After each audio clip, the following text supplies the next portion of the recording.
Eto nga, bagong ligo. Kita nyo naman, nagbihis pa nga yan si Idol Ace. Kung makikita nyo, maangas na nga. Nag-ready na nga rin tayo ng bag. Dahil tayo mag-home service, lumabas na nga si Idol Ace. At ihahatid tayo ni Utol JB. May kausap siya, si Kuya Makoy. At yan, nasa motor na tayo. Kaya nga pala tayo nagpahatid kasi sira yung pang-service natin na bike.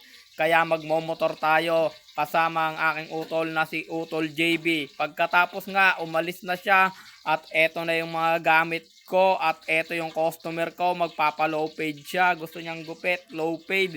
At di natin babawasan ang kanyang taas. Bahala muna tayo sa gilid. Kaya let's go. Eto na ang resulta ng kanyang gupit. Talagang napakagwapo. Kitang-kita kung gaano pinalupet ni Idol Ace. Talagang panalong panalo. Sheesh! Talagang napakaangas. Napakayami na ni Idol. Kitang-kita kung gaano kalupet gumawa si Idol Ace. Talagang quality.